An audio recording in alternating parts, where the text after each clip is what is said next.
evening, I'm Jackie Spate. The Namosi joint venture has argued its case before the people of Namosi. General Manager Greg Morris spoke to the Namosi Provincial Council this morning. Apisolome Doka was there.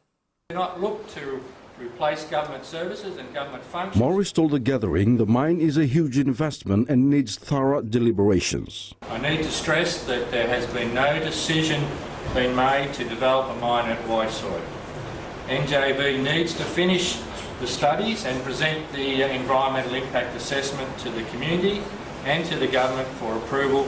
This is the first public discussion on what's been a sensitive topic for landowners, the government and investors in Newcrest.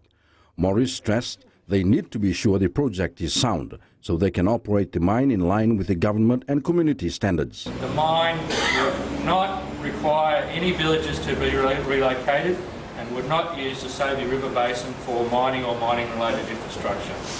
Just to say that mine would not require any villages to be relocated. The ore would be processed on site to produce a dry copper concentrate for export, and initially that would be out of the port of Sula.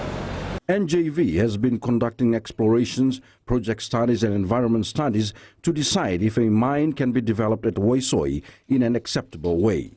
It's estimated the mine could cost around $2 billion to develop, employing 2,000 people over 3 years. Over its 25-year life, the copper mine is expected to provide 1,000 permanent jobs.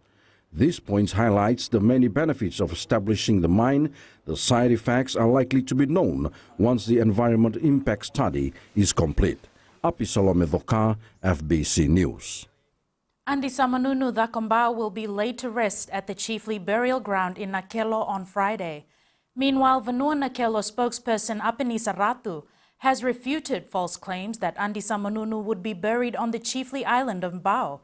Today, President Ratu Epeli Nailatikau led a delegation to Nauluvatu village to pay their last respects, and a delegation from Mbao presented their rengu-rengu to the late High Chief. Stopping the Lomaiviti Princess from sailing could mean the collapse of Fiji's shipping industry. That's the opinion of Director George Gaunda, who has again defended his ship, saying if it's prevented from sailing, then all other inter-island vessels will have to be stopped as well. Roland Koroy has been following the developments. Gaunda claims the inspection by the OHS department is biased. They took a small chunk, a solid chunk, and pound it down to the dust particle and analyze it. Obviously, if you're going to take a solid chunk of asbestos and pound it down to particles, you'll find asbestos, and we've never denied it. A letter to Gaunda last week confirmed that asbestos was found on the walls of his ship as well as in the ventilation system. He says it's impossible to meet the 2-week deadline to remove all asbestos from the Lomaiviti Princess. It's not enough time to cover 10,000 square feet. Gaunda claims he is the only ship owner who is certified to monitor asbestos. So what does a certified person think should be done? My best suggestion is leave it alone, you monitor it. That's what IMO guideline is for. You monitor your asbestos on board. That's the more practical way. To remove asbestos on board, what are we going to replace it by? He adds that a different approach is needed in dealing with this issue. Labour Minister Chone Usumate says the matter is being addressed and they are paying close attention to health issues as well as the impact of any decision.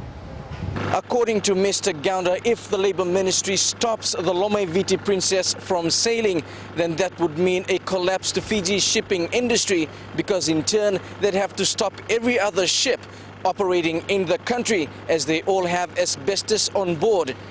Gaunda maintains that his ship is safe and that his passengers and his workers' health are not put at risk.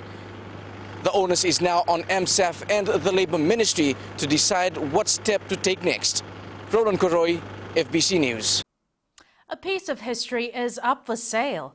Remains from the colonial sugar refinery mill in Naitasiri were found at a farm some months ago.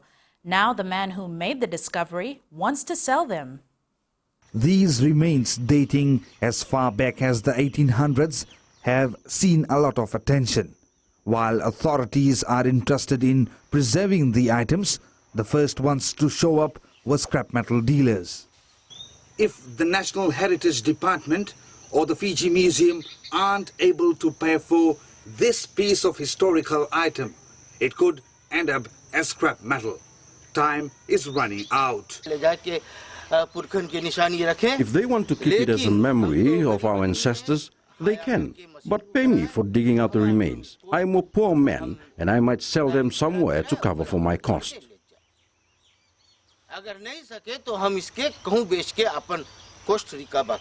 Buried on his farm, they've caused much damage to Prasad's farming implements. It's these costs he now wants to recover.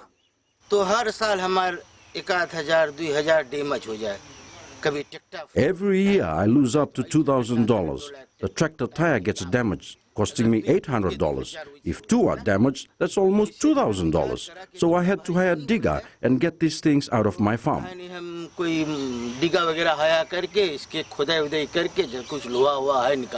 This small block of cement indicates there is more buried here. This could have been the loading site for the CSR, which operated on the banks of the Waimanu River from 1882 to 1959. Prasad, meanwhile, is waiting for confirmation from the authorities.